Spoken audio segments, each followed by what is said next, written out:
প্রিয় ভিউয়ার্স, আশা করছি আপনারা ভালো আছেন। আজকে আমি ষষ্ঠ শ্রেণীর গণিতের অনুশীলনী 1.4-এর আরেকটি নতুন ভিডিও নিয়ে আসলাম। আজকে আমার আলোচ্য বিষয় হচ্ছে ভগ্নাংশের তুলনা, ছোট বড় নির্ণয়। এরকম অঙ্ক অসংখ্য চাকরির পরীক্ষাতে থাকে এবং বিভিন্ন প্রতিযোগিতামূলক পরীক্ষায় এ ধরনের অঙ্ক থাকে।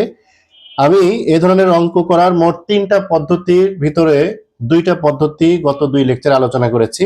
আজকে আমি আরেকটা সহজ পদ্ধতি অর্থাৎ দশমিক ভগ্নাংশ পদ্ধতি নিয়ে আলোচনা করছি। তো চলুন ভিডিও শুরু করা যাক। তো আমাদের একটা প্রশ্ন আছে এরকম যে 3-এর নিচে 9 ও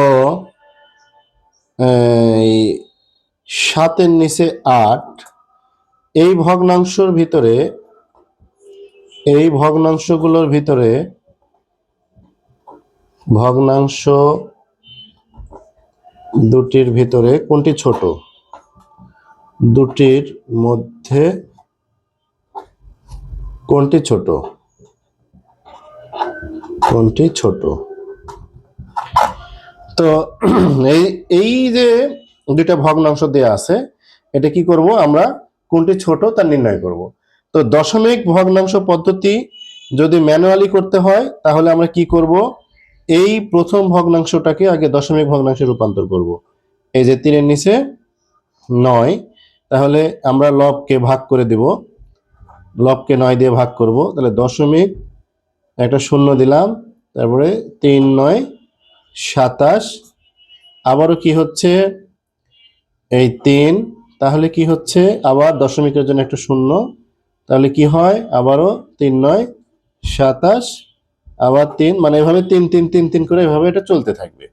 আচ্ছা, আমাদের আরেকটা ভগ্নাংশ কত? আমাদের আরেকটা ভগ্নাংশ আছে হচ্ছে 7-এর নিচে 8, তাহলে এটাকে আমরা ভাগ করে দিই, দশমিক ভগ্নাংশে প্রকাশ করি। ও আচ্ছা, তাহলে এই 3, এই যে এই 3-এর নিচে 9, এইটাকে আমরা দশমিক ভগ্নাংশে প্রকাশ করলে কি হচ্ছে 0.33, এভাবে করে ডট ডট ডট চলতে থাকলো। আমাদের 2 দশমিক স্থান পর্যন্ত নির্ণয় করলেই চলবে। কোনো কোনো ক্ষেত্রে 3 দশমিক স্থান পর্যন্ত নির্ণয় করতে হয়, বেশিরভাগ ক্ষেত্রে 2 দশমিক স্থান পর্যন্ত নির্ণয় করলেই আমার অঙ্ক হয়ে যাবে। এইবার 7কে ভাগ করি, তাহলে এখানে 0.70, তাহলে হলো 8 8 8 64, 8 8 এই যে 64। এইবার এখানে থাকে 6, দশমিকের জন্য আরেকটু শূন্য, তারপরে কি হচ্ছে এই 7 7 8 8 7 56।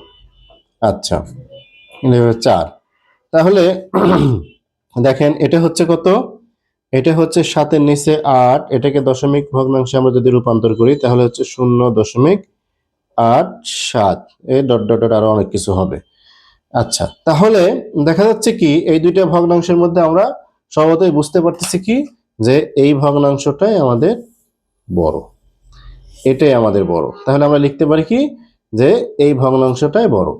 এই অঙ্কগুলো কিন্তু পরীক্ষাতে আসবে ছোট প্রশ্ন আকারে, মানে এই এক কথায় উত্তর অথবা নৈর্ব্যক্তিক প্রশ্ন আকারে।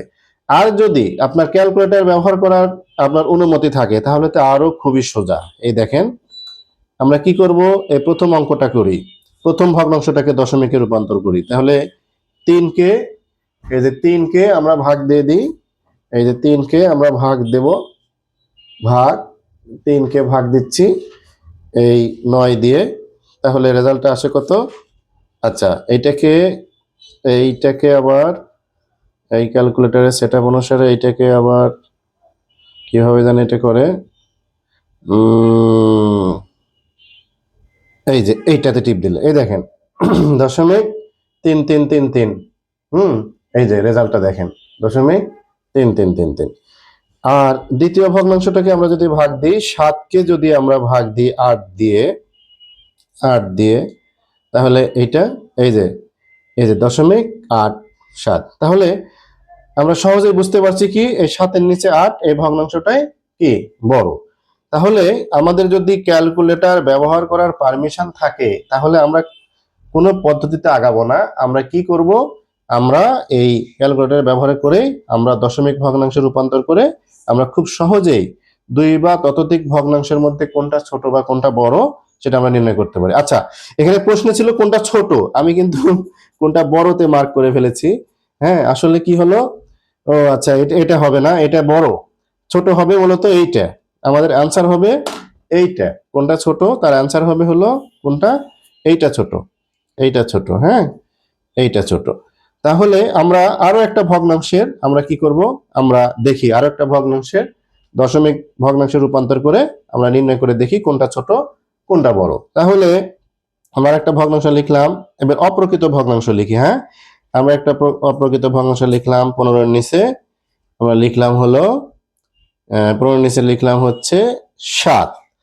আরেকটা ভগ্নাংশ আমরা প্রকৃত লিখি, সেটাকে আমরা লিখলাম হলো এই 133 এর নিচে দিলাম, আমার মনে যেরকম চাচ্ছে আমি লিখলাম 185, এরকম লিখলাম।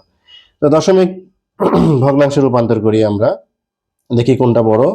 তাহলে 15 এর নিচে 7, এটাকে আমরা ভাগ দেব 7 দিয়ে, তাহলে এই যে এটা আসছে হলো 2.14। তাহলে এই 15 এর নিচে 7, এটা আসছে হচ্ছে কত, এই 2.14। আচ্ছা, আর এই 133, এবার আমরা করি এই 133কে ভাগ দিয়ে 185 দিয়ে, এই যে 133কে আমরা ভাগ দেব হলো, ভাগ হলো 185, তাহলে কত হচ্ছে, কত হচ্ছে, এই যে 0.71, এই যে দশমিক, এই 133কে আমরা ভাগ দিচ্ছি হলো 185, এটা দিলে আমাদের হচ্ছে কত, এই 0.71। তো আমরা বুঝতেই পারতেছি যে এই ভগ্নাংশটা বড় আর এইটা ছোট। তো আমরা ক্যালকুলেটর যদি ব্যবহার করতে পারি তাহলে আমরা কোনো দিকে তাকাবো না, আমরা কি করব, সরাসরি এই ক্যালকুলেটর টিপে দশমিক ভগ্নাংশে রূপান্তর করে আমরা সহজে বলে দিতে পারবো কোন ভগ্নাংশটা বড় কোন ভগ্নাংশটা ছোট। আর যদি ক্যালকুলেটর ব্যবহার করার সুযোগ না থাকে তাহলে এভাবে ভাগ করেও আমরা কি করতে পারবো, অঙ্কের সমাধান করতে পারবো।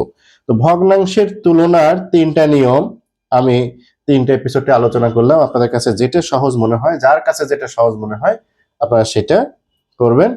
তো আমার ভিডিওটা ভালো লাগলে অবশ্যই অন্যকে দেখার সুযোগ করে দিবেন, লাইক কমেন্ট শেয়ার করে। আর আমার Facebook page basic math with Mita স্যারকে ফলো দিয়ে পাশে থাকবেন এবং YouTube channel basic math with Mita স্যারকে সাবস্ক্রাইব করবেন। সবাই ভালো থাকুন, সুস্থ থাকুন, আল্লাহ হাফেজ।